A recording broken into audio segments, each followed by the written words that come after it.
Hi, magandang araw po ulit sa inyong lahat, at ang ating second reading for the day today po ay akin pong ibibigay sa inyo ngayon. Napanood nyo na po ba lahat ng first reading of the day natin? Kung hindi pa, panoorin nyo muna po bago po natin ito panoorin. Kasi hindi po kompleto pag hindi nyo po pinanood yung first reading of the day natin.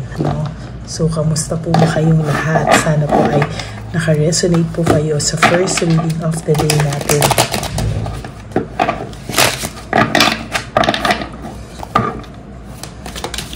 Shuffle lang po natin. Tingnan po natin ano po ang makikita natin sa sa second reading of the day today. Pili po tayo ng 10.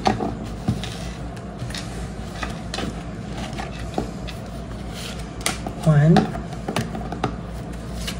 2, 3, 4, 5, 6, 7, 8, 9, 10.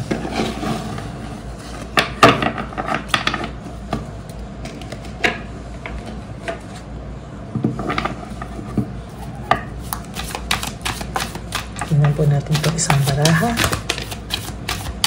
So this is 1.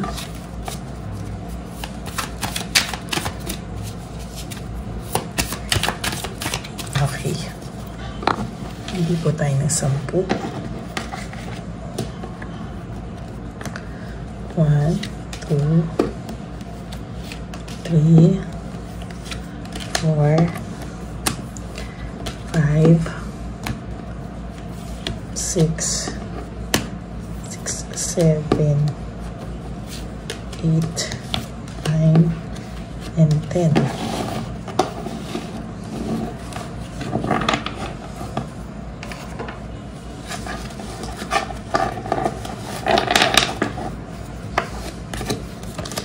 Okay, huwag niyo pong i-skip, Kailangan niyo pong mapanood to para yung energy niyo po ay nakukuha ko.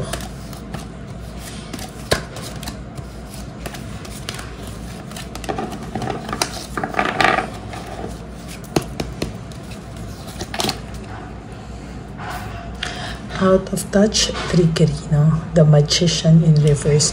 So nakikita ko po sa mga oras na to ay wala po kayong communication, or pwedeng meron kayong minimal, minimal and out of touch. Parang hindi kayo nagko-communicate masyado, or zero contact at all, Pero kahit po ganito na zero contact kayo and wala kayong masyadong communication, I can feel and I can see po na nababalisa po siya sa lahat ng kasinungalingan na ginawa niya sa iyo,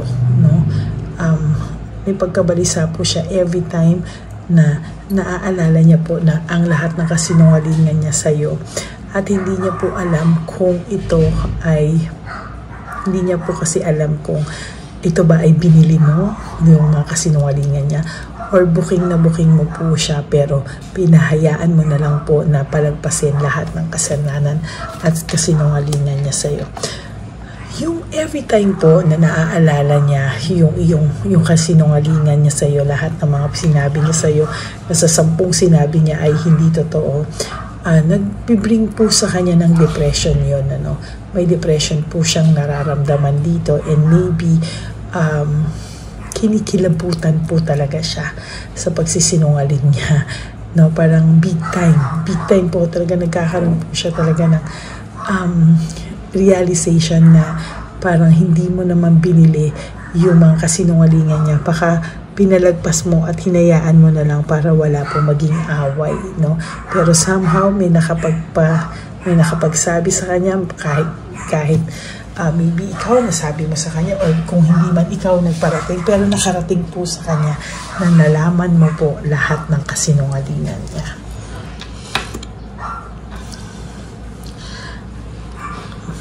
alam mo itong person na to ay minahal mong sobra. Pero dahil sa sobra-sobra mo siyang mahal, sobra-sobra ka rin pong nasaktan, ano? Parang hindi ka po nagtira sa sarili mo, no? So, every time po ngayon na nakikita ko ito na nagsisinungaling, na naiisip niya na nagsinungaling siya, somehow, meron po siyang nararamdaman at the back of his mind, at the back of his head, meron po itong nararamdaman na pagsisisi, no? May regrets. Pero wala naman po siyang magawa, and gusto na lang po niyang panindigan kung ano po yung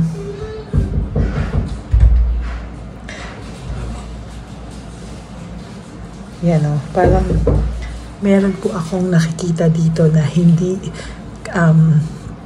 tama, no? Hindi tama talaga. Sa pakiramdam niya po is may mali. Bakit siya nababalisa? Hindi niya maintindihan bakit siya nababalisa.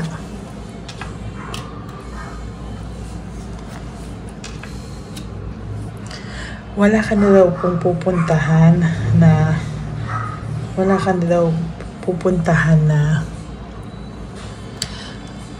na pong pupuntahang mas worse pa dito. Gusto kong ramdamin yung energy niya. Bigyan niyo po ako ng ilang sandali. Gusto ko pong i-feel yung vibration ng energy nito.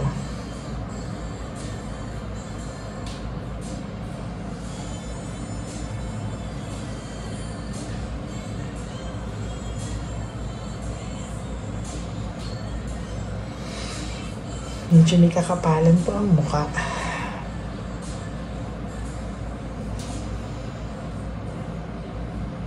Kasi sa nakikita ko po dito, medyo naging rude po yung person na to sa'yo ng mga huling araw or huling linggo ng inyong relationship, no? Kung ano-ano na pong judgment, pagbibintang, pagsisisi ang binigay niya sa'yo. Kumbaga lahat na lang sinisi ka niya ng sinisi, no? Parang nakakita po ako dito ng there is something bothering him ngayon, no? For those of you po na hindi nyo to nakakausap, nakakita po ako ng nababother po ito ngayong hindi kayo nag-uusap. Para po siyang nababaliw na nag-iisip sa'yo ano ang tumatakbo daw po sa isipan mo. Hindi niya daw po alam kung ano yung tumatakbo sa isipan mo. Wala naman din po siyang ginagawang any initiative, no, to win you back, or wala po siyang ginagawang initiative to say sorry man lang for everything. Na kahit na alam niya na po, na alam mo na nagsinungaling siya, na sa 10 sinabi niya, maswerte ka na kung may isa dong totoo, or sa 10 sinabi niya, 11 yung kasinungalingan. Alam niya na po na alam mo na, no? To tell you honestly, alam mo na po. Alam niya na po na alam mo na, pero somehow wala po siyang ginagawa. Hanggang kayang lulusot pa rin siya. That's victory and success sa'yo, kasi hindi po siya matigil, hindi po siya mapatahimik, no? Hindi siya matahimik, hindi siya para siya nababalisa, para siyang naaalikagat, no? Because of this, every time po na maaalala niya yan, talaga sinasabi ko sa iyo, kinikilabutan po ng matindi itong taong ito. Meron po siya talaga naman, may willpower po siya and desire to hold dun sa mga sinabi niya, na panindigan niya pa rin yun, na hanggang sa huling sandali, kahit magkabukingan, kahit magbasagan ng iklog, wala po talagang aamin, no? That is his rule, no? Kahit anong mangyari, hindi po siya aamin sa'yo. Whatever it takes, paninindigan niya po yung kasinungalingan niya. Yun po yung nakakalungkot. Kasi alam mo yung booking na, alam na rin niya na booking mo siya, paninindigan pa po niya at talagang hindi po ito aamin sa'yo kahit na anong mangyari. At paninindigan at paninindigan niya pa rin po yung kasinungalingan, ano? Paninindigan at paninindigan niya pa rin po ito, no? There's reversal of failure, no? So nakikita ko po dito, imbis na itamain niya yung failure niya, tamain niya yung kasinungalingan niya, tamain niya lahat ng mga maling ginawa niya, pinaninindigan niya po ito at pinapalabas niya po sa ibang tao na ikaw pa rin po yung may kasalanan. Kaya po ito ay isa sa mga rason na lalo pong nagpapabigat sa kanyang pakiramdam. yun po yung sumira sa inyo, yung pagsisinungaling niya at pag-cheat niya, na talagang hanggang sa huli napapanindigan niya na lang po kaysa po sa mabuking siya at mag-sorry, no? Papanindigan niya po at wala ka pong maririnig dito. Alam niyo po na may nagchismis na sa'yo, alam niya po na may nagsalita na sa'yo, nagkwento na sa'yo, kaya siya ay lumalayo, umiiwas na lang. In-isolate niya po yung sarili niya. No? Sa totoo lang, in-isolate niya po yung sarili niya, umalis po siya dito. There's coldness and stubbornness, no? Matigas ang puso, matigas ang dibdib, matigas ang ulo, at talagang papafeel niya pa sa'yo na siya yung cold, no? Siya yung lumayo, siya yung nakipaghiwalay, siya yung umalis. Ay, katigas ng ulo, katigas ng puso, gigil ako sa'yo, no? So naghanap po siya na lang ng ibang pagkakaabalahan. Ito nga si Chabilitang Palaka, kahit pa paano idinadivert niya po dito, pero hindi rin naman po siya masaya. I think that is his karma. Hindi po siya naging masaya at hindi po siya kahit kailan magiging masaya, dahil buong buhay po hanggang hindi niya po hinaharap lahat ng katotohanan at hindi siya umaamin sa iyo, dala-dala niya po yung bigat ng dibdib, no? Yung bigat ng dibdib dito. Nilalabanan niya every day of his life, no? Kapag nakakaramdam po siya ng nagigilty siya, nakakaramdam siya, nakikilabutan siya, nakakaramdam siya na umuulit-ulit lahat ng nangyari sa inyo, nilalabanan na lang po niya, umaalis siya, nagpa-party siya or umalis siya, ina-isolate niya naman. Maybe pwede siyang umalis with his friends, or pwede ina-isolate na lang niya yung sarili niya sa bahay, or pwede din na bababae na lang ito, no? He wants to have peace of mind. He wants to have peace in his heart, pero hindi niya po ito makakamtan hanggang hindi po siya humaharap sa iyo para sabihin ang katotohanan, dahil yan po ang magpapabigat sa kanya sa buhay niya araw-araw pag hindi po siya umamin sa iyo. While you will have joy, courage, and determination na lumaban sa buhay mo, na mag-move on with your life, no, na wala itong taong to. Kaya ako po ang sinasabi ko sa iyo, you will have peace in your heart. Kahit po malungkot ka, no, lalagpas din po yan, na malalagpasan mo pa rin po yan, and you will have victory and success po sa darating na mga panahon.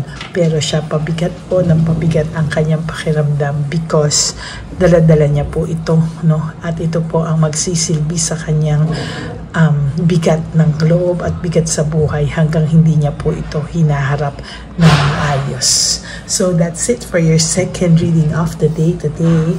Yan po, no, kinikilabutan siya kapag naaalala niya lahat ng kasinungalingan niya sa'yo, at sa 10 sinabi niya, swerte ka na po talaga kung may isang tama doon, no? So that's it po for your second reading of the day. Of course, if you want to know if this is your energy, pwede nyo po akong i-message kung gusto nyo magpa-private reading sa Lady Lee Elena. That's L-A-D-Y-L-Y Elena. Yun nga lang po, medyo pipila po kayo ng konti sa haba po, no? Naka-schedule natin, ano? So, mag-uusap po tayo once you message me. And gusto ko lang din po malaman sa inyong lahat, no, na gusto ko lang po i-request sa inyong lahat na no skipping of ads po. And if you want to give me a super thanks, I would really appreciate that po from the bottom of my heart. Thank you so much po. And to all my Lady Elena friends, family, and subscribers, I love you all from the bottom of my heart. Like ko pong pinapaalala sa inyo na life is so short. Don't make it shorter by stressing yourself from all the pains and heartaches na binigay sa inyo na kahapon. Just surrender everything to the divine universe. Just let go and let God write your life and love story. Okay?